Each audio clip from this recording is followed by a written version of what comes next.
चला तर आपण आता शेपूची भाजी करूया. ताजा चांगला शेपू घेतलेला आहे मी, धुवून घेतलेला आहे, साफ करून चिरून स्वच्छ धुवून घेतलेला आहे, असं बारीक चिरून घेतलेलं आहे. तर आता मी इथे कढई घेतलेली आहे, त्यामध्ये तेल टाकलेलं आहे आणि मोहरी टाकलेली आहे, राई. आता आपण लसूण टाकून घेऊया. भरपूर लसूण टाकायचं आहे. इथे मी भरपूर लसूण टाकलेला आहे.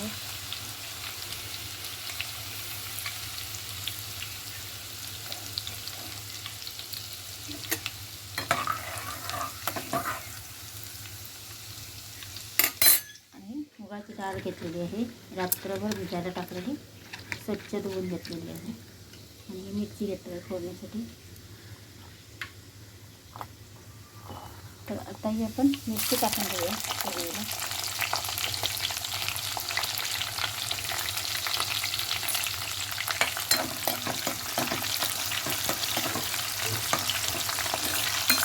तेल जरा मी जास्त टाकलेलं आहे, त्याच्यासाठी जास्तच लागतं.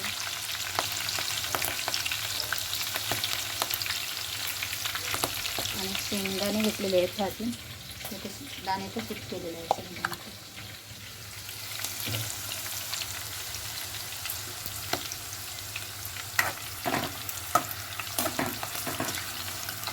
तर आपलं तर पूर्ण तयार झालेले आहे. तर आपण हे डाळ टाकून घेऊया मिठाची.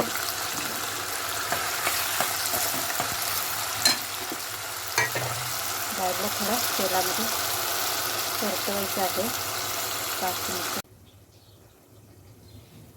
चला आता आपली डाळ झालेली आहे, शिजलेली आहे चांगली. तर आता आपण शेपू टाकून घेऊया. शेपूची भाजी टाकून देऊया.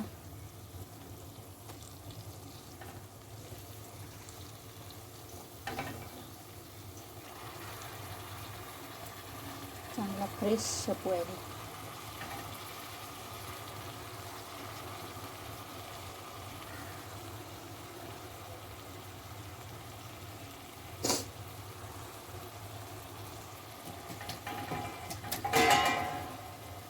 आणि त्याच्यावरती आपण आता झाकण ठेवून देऊ.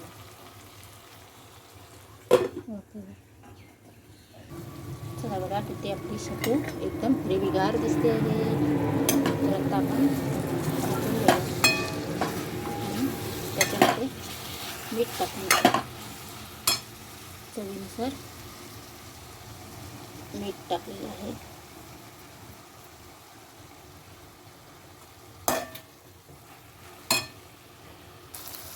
चला तर आपण आता शेंगदाण्याचा कूट टाकून देऊया.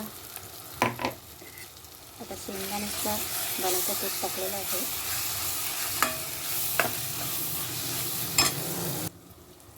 चला तर आपली आता शेपूची भाजी तयार झालेली आहे खाण्यासाठी. माझा व्हिडिओ आवडला तर लाईक, शेअर, कमेंट करायला विसरू नका. Bye bye.